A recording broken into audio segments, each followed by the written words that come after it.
बिस्मिल्लाहिर्रहमानिर्रहीम। शुरू अल्लाह ताला के नाम से जो बड़ा मेहरबान और निहायती रहम करने वाला है। सोशल मीडिया के ज़रिए आज एक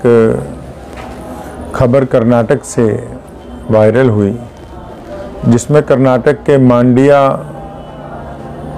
के कॉलेज के अंदर, एक प्राइवेट कॉलेज में, एक खातून बुर्का लेके जब पढ़ने के लिए पहुंचती हैं तो वहाँ पर फ़िरका परस्त अनासिर बड़ी तादाद में इकट्ठे होके हिजाब के ख़िलाफ़ नारेबाजी करते हैं। इन सब वाक़यात के बीच में आज का ये लाइव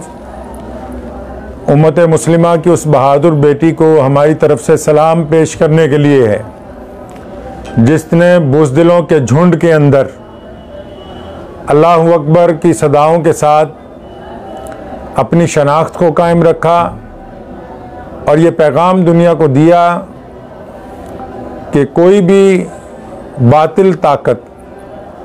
कोई भी बुज़दिलों का झुंड जो है वो अपनी ज़ाहिरी ताकत के एतबार से हमें हमारे दीन से महरूम नहीं कर सकता। इस वीडियो में जहाँ एक तरफ पूरी दुनिया की बेटियों के लिए ये पैगाम है कि वो कभी भी घबराएं ना और शरारती अंसरों के सामने हमेशा डट के खड़ी हों, वहीं दुनिया की सबसे बड़ी डेमोक्रेसी हमारा देश जो भारत है, उसकी जो सरकारें हैं, स्टेट गवर्नमेंट्स, खासकर कर्नाटक की जो भाजपा सरकार है, उनके लिए भी शर्म की बात है कि वो अपनी सरकार में बेटियों को वो मुकाम नहीं दिलवा पा रहे जो उनका हक बनता है। तो मैं कहना चाहूँगा वहाँ की लोकल गवर्नमेंट को भी कि अपनी स्टेट के अंदर से ये जो फ़िरका परस्ती की गुंडागर्दी शुरू की है, इसको लगाम डालें और हमेशा इस बात को याद रखें कि सिर्फ अहले ईमान ही नहीं बल्कि दुनिया की तमाम कौमें, चाहे कोई भी हो, किसी के ऊपर कोई जुल्म, ज़्यादती, गुंडागर्दी कभी भी बर्दाश्त नहीं की जाएगी। हम एक दफ़ा फिर कर्नाटक की उस बहादुर मुसलमान बेटी को सलाम पेश करते हैं, जिसने बड़ी हिम्मत और जुर्रत के साथ,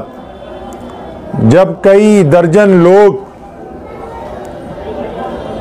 इंसानियत की बदनामी करते हुए और ज़ोर ज़ोर से चिल्लाते हुए उसे डराने के लिए उसकी तरफ बढ़ रहे थे, तो उसने बेखौफ होकर अल्लाह का नाम अपने लबों से बुलंद किया और दुनिया भर के लोगों को ये पैगाम दिया है कि जालिम और जुल्म ख्वाह कोई भी करने वाला हो, हक परस्तों को कभी खामोश नहीं रहना चाहिए। इसके साथ ही आपसे इजाज़त चाहता हूँ। अस्सलाम वालेकुम।